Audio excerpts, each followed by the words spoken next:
அம்பேத்கருடைய தொகுதிகள் 50 தொகுக்கிற இந்த இடைப்பட்ட நேரத்தில் உங்களை சந்திக்கிறதுல கொஞ்சம் மகிழ்ச்சி.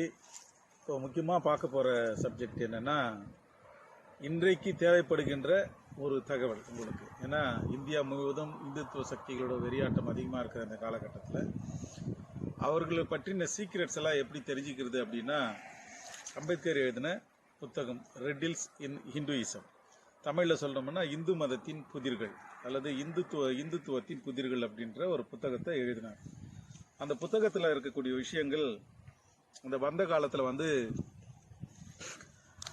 இந்துத்துவ சக்திகள் எல்லாம் ரொம்ப அதிர்ச்சிக்குள்ளாக்கிடுச்சு. அது அதனால் அவங்க என்ன பண்ணாங்கன்னா, அந்த புத்தகத்தை வெளியிட முடியாத அளவுக்கு எல்லா தடைகளையுமே செஞ்சாங்க. அந்த புத்தகம் வெளியிடப்பட்டப்போ அந்த அச்சகத்தை கொளுத்துறது, புத்தகங்களை வாங்கி மொத்தமாக கொளுத்துற வேலையெல்லாம் செஞ்சு மக்களுக்கு அந்த புத்தகம் கிடைக்காமே பார்த்துக்கிட்டாங்க. அரசாங்கம் மத்திய அரசாங்கம் நடுவண் அரசாங்கம் அந்த புத்தகத்தை வெளியிட்ட போது கூட அந்த பிரச்சனை வந்தது.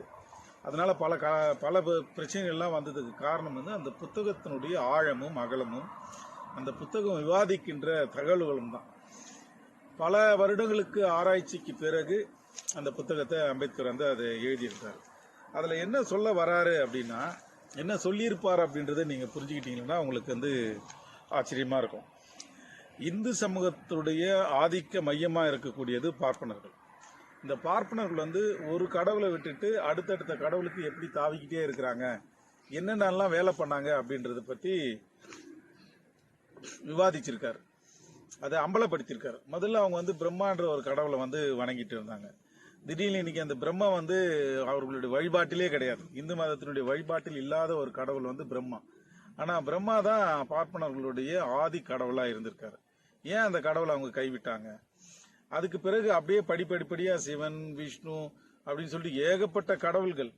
அப்புறம் ஒவ்வொரு கடவுள்களுக்கும் எப்படி அவங்க திருமணம் செஞ்சு வச்சாங்க, எப்படி கலகம் மூட்டி அவங்களை பிரித்து விட்டாங்க, எப்படி கடவுள்களை தனித்தனியாக பிரித்து வச்சு அவங்க பார்த்துக்கிட்டாங்க அப்படின்றதெல்லாம் சொல்லி கடைசியில் ஒரு இஸ்லாமிய குருவை கூட இந்து கடவுளாக மாற்றக்கூடிய வேலையை அவங்க எப்படி எடுத்தாங்கன்ற வரைக்கும் அதில் அம்பலப்படுத்தியிருக்கிறார்.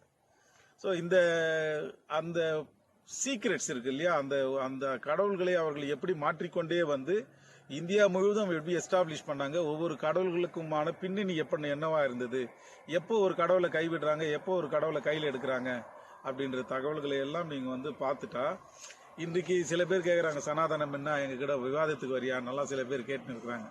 அவர்கள் இந்த புத்தகத்தை படிச்சாங்கன்னா அவங்க இந்த கேள்வியெல்லாம் கேட்கவே மாட்டாங்க. சனாதனத்தை பற்றி புரிந்து கொள்ள வேண்டும் என்றால், பார்ப்பனியத்தை பற்றி நீங்கள் புரிஞ்சுக்கணும்னா, இந்து மத கடவுள்களுடைய ஓதாமை அல்லது இந்து மத கடவுள்களுடைய முட்டாள்தனங்கள் எல்லாம் நம்ம புரிஞ்சுக்கணும்னா, இந்த ரிட்டில்ஸ் இன் ஹிந்துயிசம் ஒரு புத்தகத்தை படித்தாலே இந்த ஒட்டுமொத்தமாக இன்றைக்கு இந்துத்துவ சக்திகளுடைய அரசியலையும் நம்ம புரிஞ்சிக்க முடியும்.